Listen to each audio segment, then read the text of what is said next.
Chapter 20. The Cliff's Edge. The cliffs looked different in daylight, not gentler. The drop was still sheer, the rock still jagged, the sea still restless, but honest. The storm had stripped away the theatrics, leaving only the raw geography of the place where a life had ended and a story had begun to make sense. Nesrine stood at the edge, her boots planted firmly on the damp grass. The wind tugged at her coat, cool and insistent, carrying the scent of salt and something faintly metallic. Arthur stood a few steps behind her, giving her space without stepping away. "You don't have to do this alone," he said. "I know," she replied, "but I need to stand here." He nodded, understanding. She looked down at the rocks below, dark, slick, unforgiving.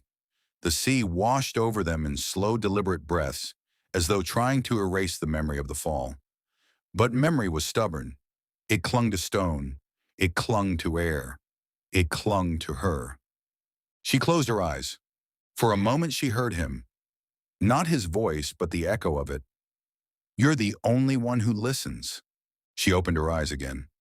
"I keep thinking," she said quietly, "that if I'd reached him sooner, if I'd said something different, if I'd understood faster."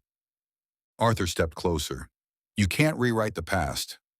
"No," she said, "but I can learn from it." She took a slow breath. "He wasn't asking for rescue," she said. "He was asking to be seen, and sometimes that's harder to give." Arthur nodded. "You saw him. Too late?" "Not too late for the truth." She didn't answer.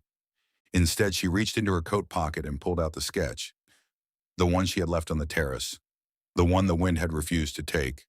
She had found it on the ground by the door when she left the house, as though the house had pressed it back into her hand. She unfolded it now. Jane Birkin and him, side by side, equal, a version of himself he had never been allowed to inhabit. Arthur looked at the drawing. "What will you do with it?" Nesrine held it gently, the paper fluttering in the wind. "I'll keep it, not as evidence, as a reminder." Of him? Of what loneliness can do? The wind shifted, carrying the sound of distant waves crashing against the rocks. The sky brightened slightly, a thin ribbon of sunlight breaking through the clouds. Nesrine stepped closer to the edge, not dangerously close, just enough to see the full sweep of the cliffs, the path he had taken, the place where he had stopped running. "He didn't jump because he wanted to die," she said. "He jumped because he didn't know how to live with the pain anymore." Arthur's voice was soft. "And you can't carry that for him." "No," she said, "but I can carry the truth." She folded the sketch and tucked it back into her coat. Then she stepped away from the edge. Arthur exhaled, relieved. "Ready?" "Yes," she said. "It's time." They walked back along the cliff path together, the wind at their backs, the sea murmuring below. The grass brushed against their boots, the earth solid beneath them. When they reached the car, Nesrine paused and looked back one last time. The cliff stood silent. The sea breathed. The sky opened. And for the first time since she had taken the case, she felt something shift inside her. Not closure, not peace, but a quiet acceptance. Some stories end with answers. Some end with echoes. This one ended with both. She opened the car door. "Let's go," she said. Arthur smiled.